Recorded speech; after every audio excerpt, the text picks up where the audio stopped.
You're in your car when all of a sudden a man pulls up beside you and tells you to get out of the car, he will kill your child. This happened to a mom in Venezuela. Her next move is to leave the country and move to the USA. You start your journey to give your child a better life, but there's a problem. You don't have the proper documents for you or your kid. The next thing you know, you're getting separated from your child for 3 months and you finally get to see your child, but your child doesn't remember you. The next clip will be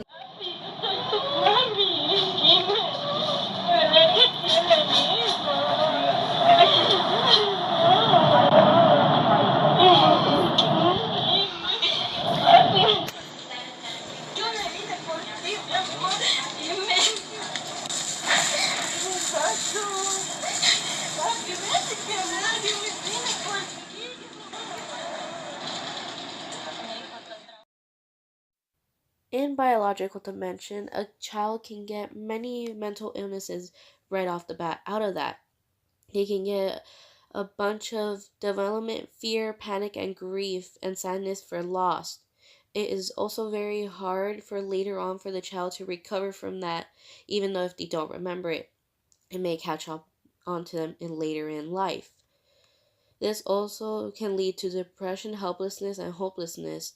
And this is all from a news article named Psychology Today. The traumatic experience can be overwhelming to the child and could lead to long-term problems, even to drug addiction, criminality, and other bad things that the child would never really fall into. And it's really important for the child to be with its mother instead to be separated. And the next video is a psychologist explaining how all this could later turn into later effect. To share my thoughts before the subcommittee related to the adverse health impact of family separation at the border. I'm Cristina Muñiz de la Peña, licensed psychologist and director of mental health services at Terra Firma Immigrants Youth Clinic in New York City. I'm speaking today also on behalf of the American Psychological Association, or the APA. Terra Firma is a program designed to serve unaccompanied immigrant children and families since 2013. Over the past 6 months, however, Terra Firma has received increased requests for mental health services from foster care agencies and immigration attorneys caring for these children, as well as from the parents themselves who had been reunited with their children and are still struggling with the aftermath. My thoughts are drawn both from case examples from my therapeutic work with these children and from research findings. The traumatic impact of the separation of children in the border involves at least 2 different types of trauma. One is the acute trauma of the insensitive manner the separations were performed, and the other is the trauma from the length of the separation. The level of impact of these vary depending on crucial factors, such as the child's age and gender, developmental level, the level of harshness of the separation, the level of the length of the separation, the degree to which the child had communication with the parent during the separation, and the degree to which the child was informed and predictability was offered during the separation. Ample research tells us that unwanted and unexpected separation from parents may have severe consequences in a child's developmental processes and psychosocial functioning. When separated from their parents, high levels of anxiety and distress occur, which impair the developmental trajectories in otherwise healthy children. The following 2 examples illustrate some of the adverse circumstances and outcomes of parent-child separations. The youngest child seen in our program was a 2-year-old Honduran boy who had been separated from his mother while asleep and was kept away from her for 2 months. The mother had been told to leave the detention cell, and when she asked to wake her son up to take him with her, the officers told her to not bother because she was going to be right back. After 2 months of helpless wait, the mother was reunited with her son in New York. She came to our program asking for help, concerned about the then 3-year-old son, anxiety of separation, and persistent hypervigilance.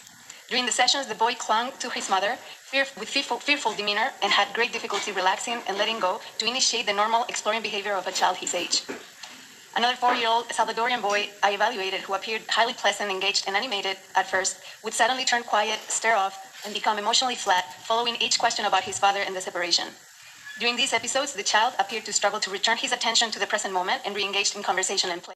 Now, you may be asking yourself, what do they do inside the detention centers that make the children so traumatized? And this leads us to legal dimension. The act of separating children from their families itself sounds cruel and unethical, but when you factor other aspects of a child separation law, it becomes even more unethical and dangerous. For instance, the conditions children are being forced to sleep and live in areas are repulsing. Many children and parents have described their experiences with 2 most common detention centers, the icebox and the dog pound. They all have similar things, like they have a place where a cold unit with a tin foil blanket or for men who were denied blankets and were abused both verbally and physically.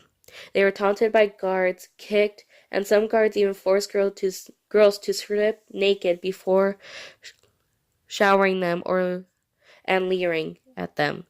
There have been 178 sexual assault cases filed against the staff members and 1,310 sexual assault cases allegations against other detainees. Many detainees were fed half-frozen ham sandwiches, denied a toothbrush, and denied a sleeping mat, even after federal court ordered that they declared a toothbrush and cleaning bedding. Blankets were a basic amendments. Detainees were also not to be held in detention for far more than 72 hours. Many children and adults said that the water that they were given tasted heavily of chlorine.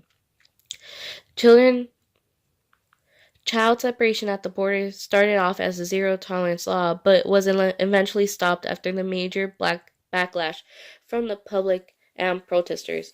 Trump administration had promised to return immigrant children to their parents, but the thing is all of the children were all undocumented. And this brings us to our problem.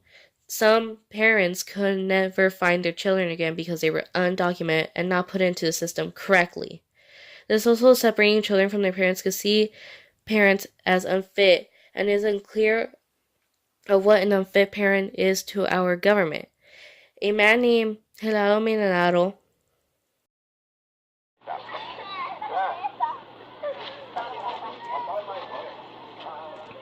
They were between the ages of 4 and 10. All of the children on this recording are from Central American countries.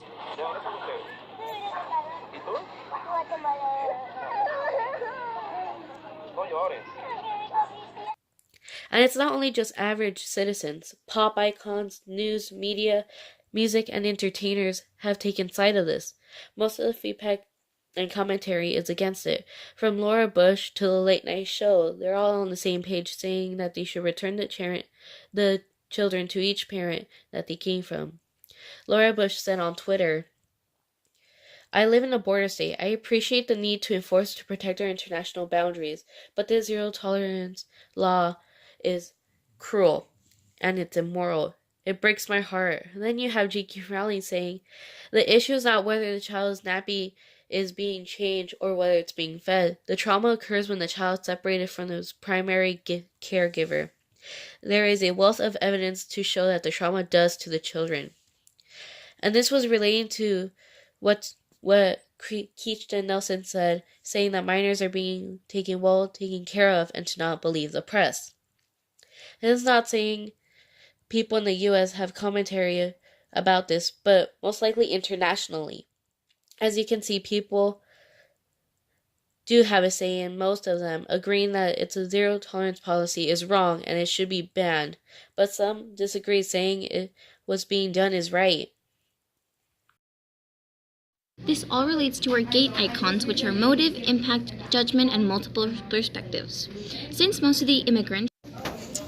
First off is motive. Since most of the immigrants are coming from South America, they are leaving the crisis and warfare in their country, causing them to come over here to America. Second is impact. As a result of everybody coming over from crisis in their country in large numbers. Third off is judgment. The factors that influence the people are the zero-tolerance policy and the Trump administration. The Trump administration and other parties such as the Democrats and Republicans. The last but not least is multiple perspectives. Republicans saying it's good, Democrats saying it's wrong, and then there's the bystanders who don't really have a say in any of it. This all comes back to our driving question. Can the separation of families at the border lead to mental health problems? What is being done? And that concludes our documentary.